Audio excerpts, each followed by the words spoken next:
and welcome to the Fight to Fight with me, Holly Donovan. And today we have a very special guest, someone who I'm really excited about as well.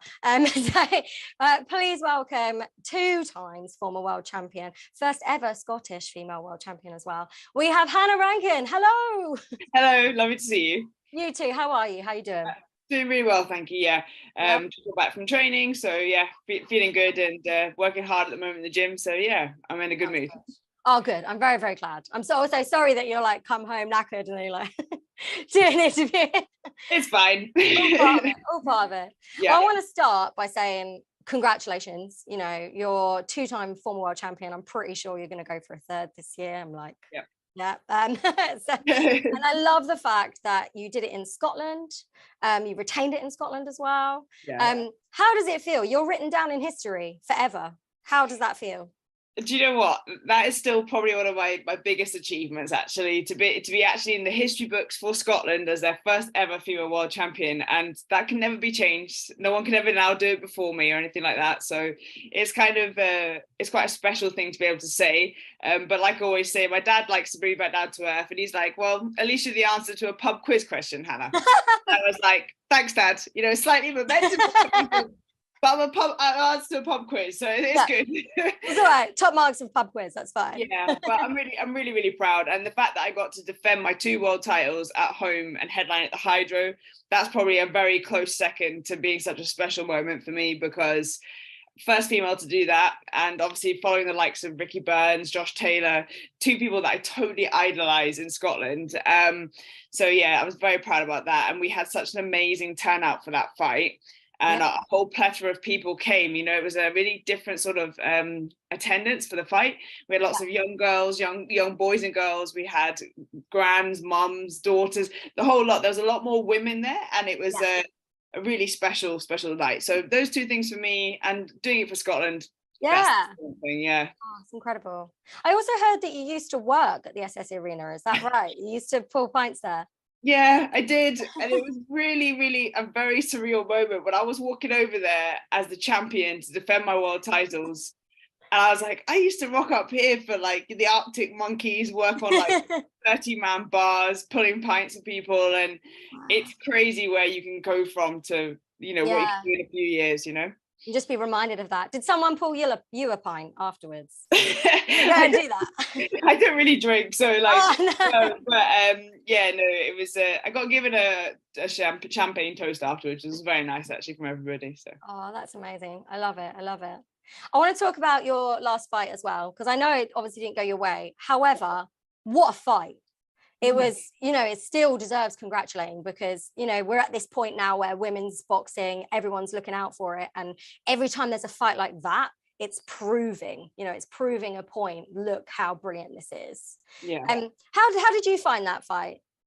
So for me, it's a really tricky one, obviously. Probably okay to talk about it now, but after the fight with Alejandra in Scotland and her going to hospital, it was a really difficult thing for me to deal with. And, you know, I've always been that person. I'll just push on, work for it. Let's go. We'll go and do another fight. And, you know, because it was an amazing night for me, but obviously the downside of it was Alejandra being in hospital. Yeah. And, you know, I had to deal with all of that. And then by the time we got to fight week and stuff with Terry and things, and I walked out on fight night and I was like, not ready to be here. Yeah. But I didn't know that until the night, you know, and, you know, that wasn't me in the ring on fight night. And I gave it my all, gave it everything, but it wasn't truly like a real representation of Hannah Rankin on the night. And so for me, it was devastating to lose my titles. But, you know, they say hindsight's like a wonderful thing and all that. Oh, yeah. So you learn so much from these things, and like I've always been about that, you know, learn from every experience that you have, because then you can build on it. So like obviously this year for me is a big year. I want to, you know, go back, get my world titles back. I'll hopefully have a rematch with Terry Harper. So there's a lot of things there, but I've heard a lot of people say it was a great fight, and it's funny, obviously being the person in there, you know, you can't really appreciate that, but I'm glad people enjoyed it. Absolutely. Do you think that it held you back slightly? Were you scared to use your power? I don't think it was that. I think it was it's more of a, you know, they say boxing is like a mental thing, isn't it? It's like 90% mental. So like, you know, everything gone well in training. I had fantastic camp. I was ticking all my boxes and everything. Yeah, you look great. Yeah, no, I felt good all the way up until it, and then on that week, I said, there was a lot of pressure on me, and a few little demons from that last fight which came out for me, and so I think it was more, it didn't allow me to showcase really truly what I can do in the ring. I was a bit kind of stilted in it and stuff, and a bit kind of ugh. Yeah. But yeah, so I that's why this year is going to be a big year for me, because I managed to like understand where that all came from, and I'm now able to move on and like push forward and go and get what I want. So absolutely, it's that mental game as well. And I think people don't appreciate how much your brain has to be in sync with your body. Oh, absolutely. And that's the thing with boxing, that's probably one of the hardest things, is like, if you're like, you can be in the best shape of your life, but if you're mentally not fully prepared or fully ready to be in there, then nothing's going to help you until you're mentally ready to be doing that. So yeah, and boxing's a hard sport as well, because like, if you think you're going to get hit, you probably get hit. Well. Like, so ready. It's all about commitment and and being confident in what you're doing and stuff like that. So the mental side of boxing is huge, and it's why a lot of people struggle when they finish the sport as well, because we have such incredible highs as boxers. There's nothing in the world compares to getting your arm raised as a world champion. Like, there is nothing out there. I mean, the closest thing for me is probably musically a huge concert in a very famous concert hall with a famous conductor and a big night, and it just going well. It's that same sort of adrenaline, excitement and buzz. But it means that when you finish boxing, you're still looking for that, so you've got to have lots of things in place. But the mental side of it is a big side of boxing. It's like it needs to be fed. You gotta keep it going or it'll just crumble. Exactly. And I would love to rewind and go back to how it all began, because I know you came to boxing quite late, but you had martial arts experience. So talk to me. What came first? How did it come about? So I did some taekwondo when I was a kid. Me and my sisters, we all got put into taekwondo classes. My mum was brilliant. She always gave us opportunities to go and do clubs after school, try things out, but she had really strict rules on it. She was like, if you're gonna do it, because we lived in the middle of nowhere, it meant that she was our taxi, basically. She was like, if you're gonna do anything, I want you to commit to it for a good amount of time. So we all got put into taekwondo, and I think also it was her way of like allowing me and my sisters to fight, but under the supervision of someone else. But I absolutely love taekwondo. I love like the discipline of it, like also the fact that you're always learning new things, growing and everything like that. It just gave me such confidence when I was younger.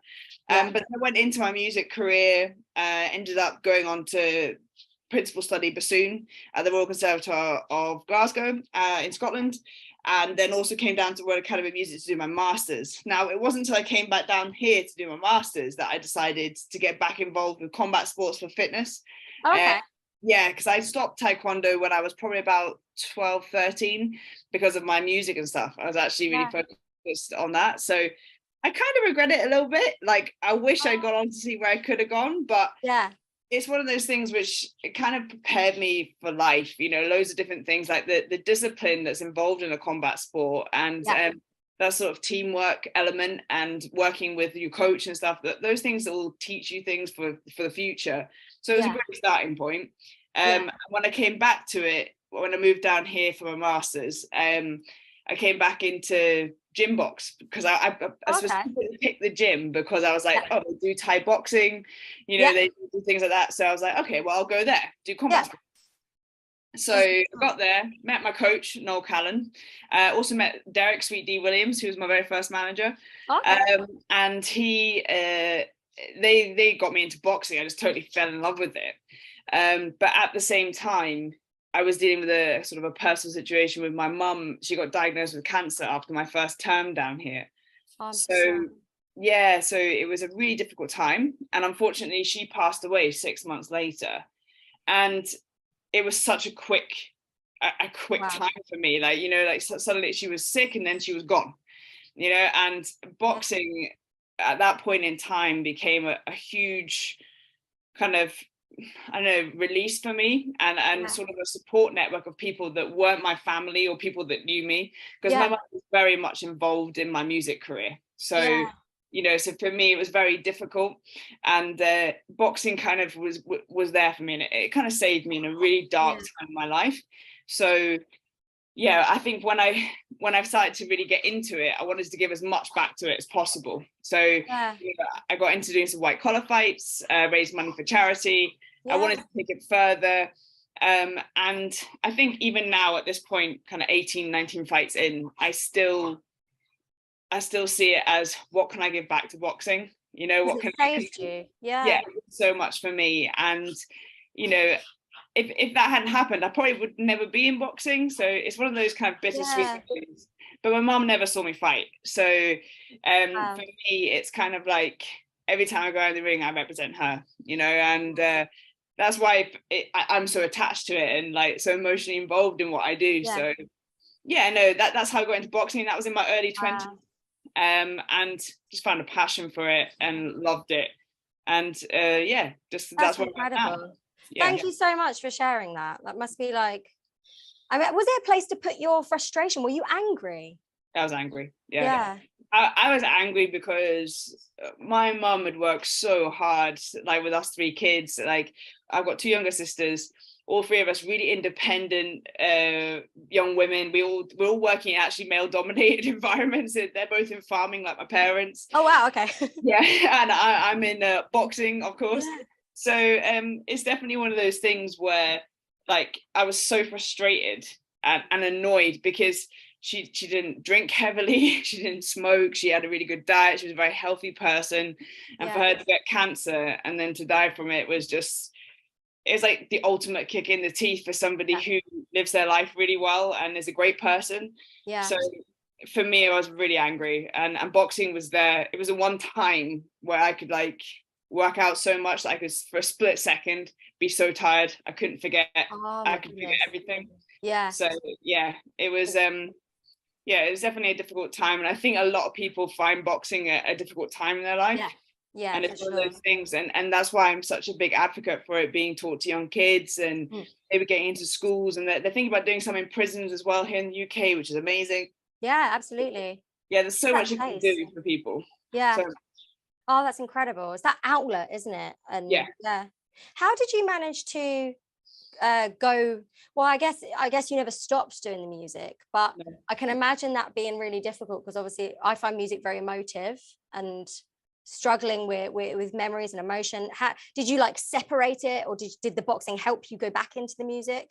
So all the way through my mum being sick and me actually starting boxing, she wouldn't let me not go to uni. So like she was so proud that I got a place at the Royal Academy of Music. I was the only bassoonist to be accepted in my year for masters, so it was a massive thing, and so I wasn't allowed to not go. But the staff and the teachers at the Royal Academy of Music are amazing people. They totally took me under their wing. They knew that I was going to be under pressure, probably quite emotional a lot of the time, but they still supported me and gave me everything I needed to do to like be successful, which I can't really thank them enough for. And it's nice for me. I think this coming year I've got an opportunity to go back and speak to students at the academy. So I'm really excited about that. But yeah, so they were great at that time, and it was just it was good. I had to finish my masters, so I was still doing my masters and my degree when I started doing that. But for my very final recital, my coach Noel Callan, because I used to suffer quite badly from performance anxiety. It was something that I struggled with for solo playing. I really struggled to actually talk to people. Wow, you're doing great. Do you know what? If you told me I could do this stuff now, 15 years ago, I would have laughed at you. Really? So now so I did lots of work on like my confidence, but boxing gave me a confidence to perform. It gave me the confidence to go out on stage. And for my final recital, my coach, he came and we ran it like a boxing match. So so we did the pre-prep in the corner, so outside before we went on stage, did the breathing, the talking, we chatted through it. I went out, played my first piece, came off stage after the first piece, we had some water, like it would be in a rap. And do you know what? It's probably one of the best performances I ever did. And so boxing's been that amazing kind of thing which really boosted my performance abilities as a musician, and gave me a real confidence to enjoy being in the spotlight and enjoy performing and doing what I love. So I can't thank it enough for that as well, really. So that's incredible. That is incredible. What about like combinations? Like do you ever use like music rhythm to try and, I think it was Joe Calzaghe, his dad, he was doing it as a musician. Do you do that as well? So when I first started, Noel used to like when he was teaching me combinations and he wanted me to like, you know, really sink that body shot in or do that there. He's like, put it to a rhythm in your head and then we'll do it again. And I learned a lot of my original sort of stuff by rhythms in my head that I could see, awesome. Like I could see the musical notes. Obviously. Like that's amazing. And that's how I learned to start off with. So it is about rhythm. But sometimes now, as I've got further into my career, like I don't like to train with music. It's not really what I like to do because I find that I listen to the beat and I listen to what you're in that. So it distracts me, you know. So I tend to, people find it strange, but I tend to train in silence and I just focus on stuff. But it's just because of my background, I think. Yeah, no, I completely understand that. It's like if it's music, you're in the music. How can you? But I like music when I'm running. I like it if I'm doing S&C. You know, I do enjoy it. But when I'm boxing and I'm trying to learn stuff and focus on it, I'm like, I can't have that on as well. Just no. How do you so how do you protect yourself? Because when I first saw about you, I was like, okay. When I went to a boxing class, I hurt my hand, and then I'm a violinist, so I couldn't play the violin. And I was like, okay. So I think about you. How do you protect yourself? Like, how do you make sure that? Because I'm guessing you need your mouth, you need your hands. How do you do this? So obviously, my embouchure, the shape of my mouth, is really important. And even now when I go back to doing concert stuff, I'll pre-prep for that concert much more than I ever would have done before because I'm not playing every single day. And your embouchure is a shape in your mouth, which actually it changes. If you're not playing all the time, it won't be the same. And you won't have the lip to play, which what we say is like, which means the muscle in your lip won't be able to actually perform. No, it won't, it dies. And it's like, I try and explain this to people. It's like, if you're doing chin-ups in the gym, for example, right? Then you stop doing it for like 5 weeks and then you come back and you'll never do the same amount as you were before. You just physically can't do it. So it's one of those things where you have to keep your lip in and it's the muscles in your face that actually get tired. So I had proper, like, obviously for sparring and stuff, I always have a good gum shield, you know, dentist gum shield so that everything's protected. And you know, when I first started, I learned some defense first because obviously I said to my coach, I was like, no, I cannot here. But he's, bless him, he's been actually wrapping my hands like professionally since I started. Like I don't wear hand wraps, never worn hand wraps. But I started off when I first came to London, and then after that, when I started to go more into the boxing, he's like, well, wrap your hands. But it means that he's had loads of practice wrapping hands. And I make hand wraps every kind of 2 weeks. And so it's like the gauze ones, and so then I'll cut them off and then I'll reuse them while I'm training, and then I'll make them again. So there's different ways of doing that. So that protects my hands. So I've only ever had like 1 or 2 hand problems, but they've healed up quite well, so it's fine. That's really good. You're super protected. It's not like you go into a sparring with like one of those American football helmets. I can't. I watch people wear these like full face, like a transformer. I can't do that. No, you've got to be a boxer as well, you know. Oh, absolutely, that's awesome. So you didn't go into amateurs, instead straight into white collar. So I should say here, caveat this with, I did white collar, and then my coach, I wanted to take it to the next level, and Noel was like, right, you should go and join an amateur club. I was like, well, am I going to get to train with you still? He was like, well, I'm not an amateur coach, so no, you have to go to an amateur club. And I was like, well, I don't want to do that. Really? Yeah, because I as a musician with all my teachers, you know, it's like I wouldn't get rid of my teacher if they were doing great things for me. Just because I wanted to go to a different place. It didn't work like that. So for me, it made sense. And obviously starting the sport later, it would have been difficult going to an amateur club in my early 20s. A little bit different. So I decided, I was like, no, it's not broken. I'm not going to fix it. I want to stay with you. So then I wanted to go professional. So he was like, well, the other option is professional. So you'll have to we'll see if we can get your license and stuff. And he got his professional license to take me pro. Oh, wow. So we've done this right from the very beginning. It's like literally from nothing to world champion. That's amazing. And you stuck with that same team as well, like the whole journey? So I've changed manager. Obviously, I work with Sam Kinnock these days, Scottish manager. It was a good connection for me to make for home, obviously, you know, like and opportunities to fight at home. But I've been with Noel all the way through. And there's been people added to the team. We've done stuff, and like for my strength and conditioning and my sports science guy, Andrew Usher, he's based up in Dundee. So he's been a recent addition to my team, massive important part of my team, like hugely important. Richard Farnan, he's my cut man. He's been my cut man from day one. So he knows my face really, really well. So knows I hate getting Vaseline put on my face. It does look horrible. Is it really uncomfortable? That's gross. It's gross. It's horrible. It's just sticky and gross and horrible. So, but no, and I've had him, and then Rich Williams, former IBO Super Welterweight World Champion. He's also part of my team as well, and I train with him too. So, it's a small, tight-knit team, and that's how it's always been, even when I was in America and working with Mark Taffet and Dimitri Salita. So it's always been a close team. And that's how it works. That's awesome. Have you seen, I'm guessing you must have seen a big change over time? Because when you first went pro, there weren't so many female boxers kicking about. No, I think there's about 27 of us. Yeah, in the whole UK. How have you seen it change? How has that helped or not helped? I don't know.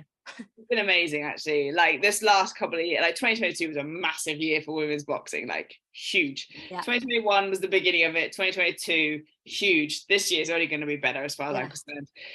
It's been incredible to see going from no women on the cards to why do you want to be a boxer, you know, you got to do anything else, you need to be a boxer, that's for boys to do, all of that sort of stuff, to changing now where we're now household names. Like, you know, and you see people are talking about the women on the card because we all rock up and we want to put on a show. That's just how it is. And I think as well, like, we know it's a big platform, we want to showcase our skills, and so we do.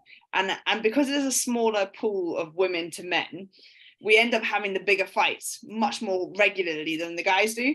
So the best fight's the best all the time in the women's game, and that I'm glad to see that hasn't changed too much as it's got better and more popular. Because I think we're just not about waiting around, you know.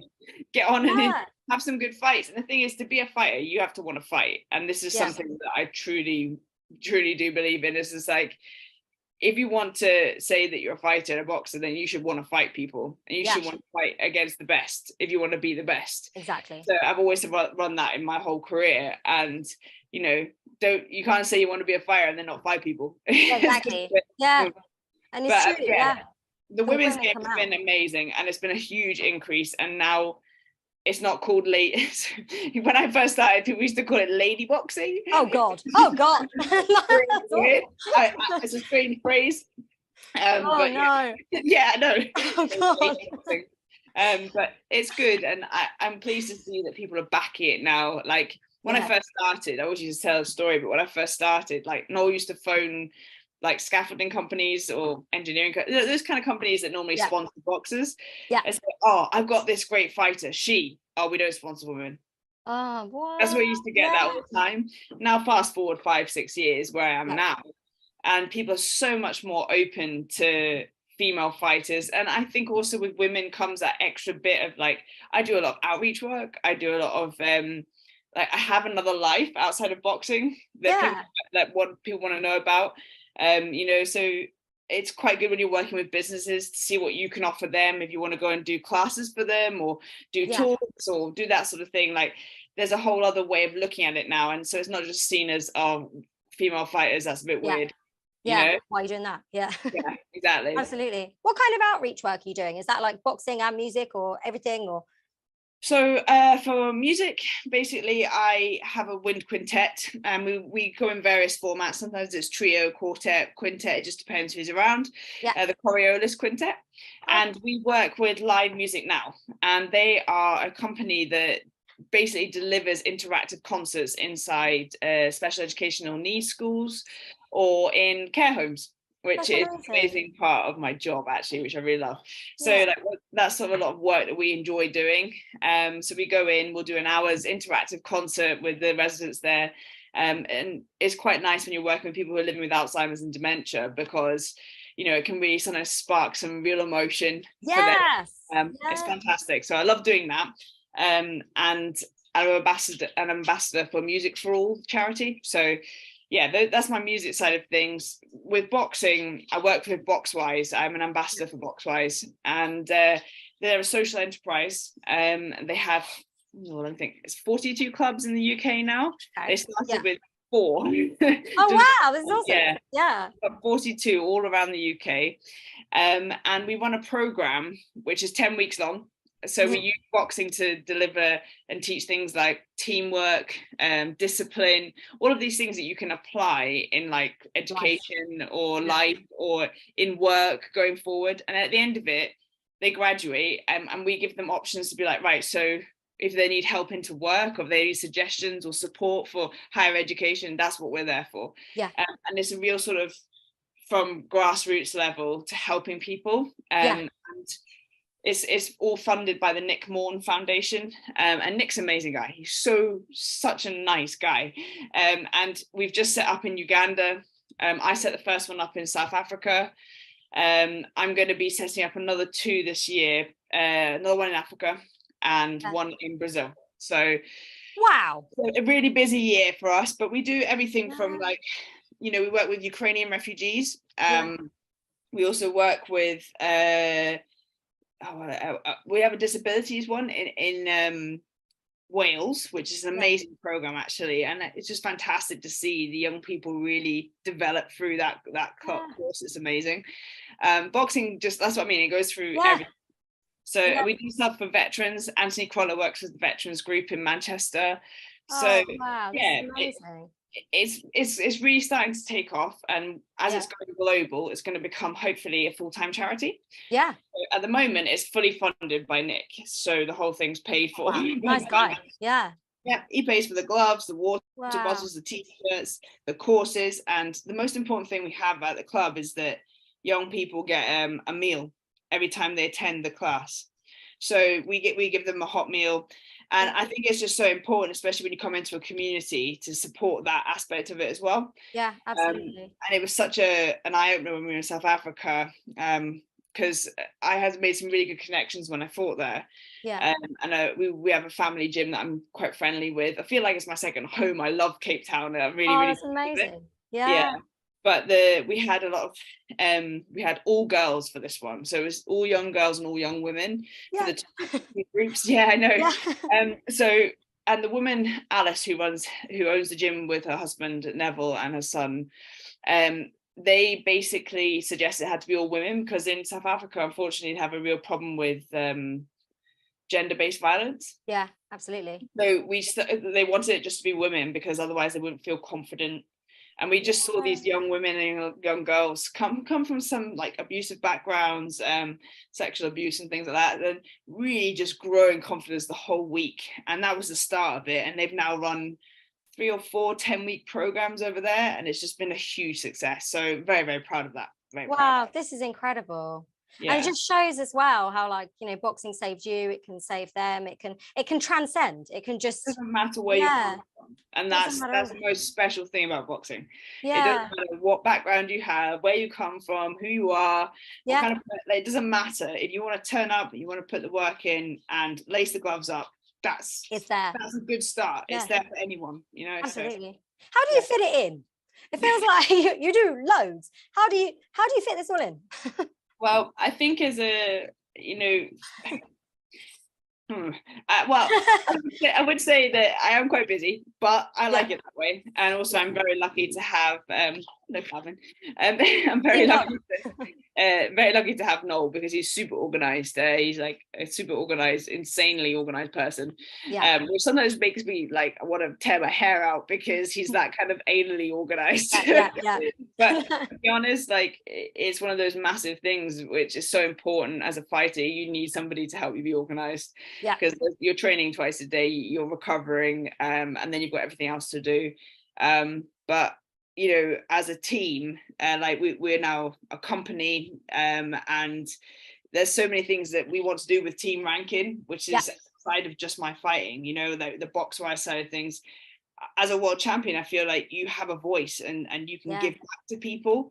So like for me to be at that sort of level now, I can actually give back to communities and do things. So I think, like, you know, if you're talking about legacy or what do you want to leave to the sport, that's what I want to do. I want to be a fighter, be a world champion again.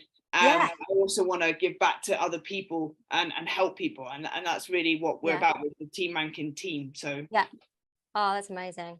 So let's talk. I've just realized I've kept you for a while. Can I ask you about like what's next? So we've got all the plans with the charity work, and then we're going for this third world title. Where do you fancy going to Jessica McCaskill, stealing her belts? Like where would you like? Where would you like to put yourself? So obviously at the moment the women's game is like this all the time. But the super welterweight division is like on fire, as is the welterweight division. So there's a lot of moving pieces happening all the time. And this is what I say to people: women's boxing is not like the guys. Like you can like literally go one weekend, another fight, somebody loses that wasn't expected to lose, everything changes, and suddenly you've got somebody else fighting for the belt, and there's a new world champion next month. So like women's boxing is a lot more volatile than the guys. It just changes all the time. So, you know, like when you look at somebody like Cecilia Brackhouse, when she had like she was so successful for so long, it's incredible in the women's game. Absolutely. So, you know, that's amazing. And she's actually come back to the super welterweight division, so that's but yeah, no, for me, obviously I've got a fight coming back after my last fight, so that'll be on DAZN on Matchroom. So I'm looking forward to hopefully showcasing some great skills in that and just getting back in the win column, of course. But I'm ranked in the top 5 with nearly all of the governing bodies, I think all of them. So for me, it's going to be traversing myself to the opportunity to fight for world title again. At the moment, I'm staying at super welterweight, but I'm not adverse to going down to welterweight. You know, I can make it, and I'm actually big for the weight, and you know, it's one of those things. This is like when the opportunity arises, I'll take it. You just take. That's what I love about you. I feel like you never duck a fight. You're just like, What's the point? Like I said, if you want to be a fighter, you've got to fight. Like that's exactly. And you know, I think it probably explains why one of my most favorite fighters of all time is Arturo Gatti. You know, he was an incredible fighter. But it didn't matter, win, lose, or draw. He was in an exciting fight, and everybody wanted to come watch him fight because he was an entertainer. Exactly. I always admire and I aspire to be like, you know, I want people to want to come watch my fights because they know they're going to be exciting. They know they're going to be great. Yeah. Well, you've done that. You're like, for me as a fan, you've done that already. You're like, yeah, that'll be good. Like, it's those ones where you like tick it off. Yeah, I'll watch that one. That'll be great. Thank you so much, Hannah. You have been amazing. And I'm even more in awe after talking to you now with the amount that you do, the amount that you give back. And do you know what? You're going to be a world champion again this year, and I'm just going to look forward to it. So I can't wait, you know, and that's what I'm fully focused on just now. But then we've got Brazil later on this year, first project, setting that up for the box wise, which is really exciting. This is going to be a big year for me. A lot of people said, actually it's funny, someone said to me yesterday, 2023 is feeling like super positive year, like already there's so many things happening and everybody's moving around, and I like to think of it like that, loads of positive vibes. We've just hit the start of the year, so it's quite exciting. Absolutely. It's like January and already there are so many things that you can be excited about. And normally January sucks. I know, it's really dull and horrible. And everyone's skint because they spent too much at Christmas. Exactly. And actually this is a positive year and I can't wait. And like you said about the female world as well, like it's just getting better and better and better. And you know, the Matchroom card on the 4th of February. Yes. Insane. It's just incredible. And you look at those cards, and you're just like, and that never would have happened. Like when I first started watching boxing, I would struggle to find the female fights. And I'd even be cross about it and be like, I'm not watching that one, there's no female. Well, that card is really exciting because obviously Amanda Serrano's at the top. You've got Rampal Lee on it. I think Sky Nicholson's on it. Shadesa Green, I think is the American. So, you know, it's actually quite like a bumper card for women, but also so cool as at MSG. Like that's just epic. Yeah. You know? For me, I almost got to fight at MSG, and then we hit the pandemic. No, It's still on my list of places that I want to fight, but I think every fighter in the world wants to fight MSG. was fight MSG. But do you know what? You've earned it. Like you've got the CV. You've had like really amazing fighters on there. Demand it. Who do you speak to? I wish to yeah. Well, it's on my list of things. It's one of those things that I hope to manifest this year. So yeah, I'm excited. Visualize it. Visualize being in there, and then it will definitely happen. Oh, thank you so much, Hannah. It was great to chat to you. Thank you so much, and I will look forward to seeing you in the new year. Thank you.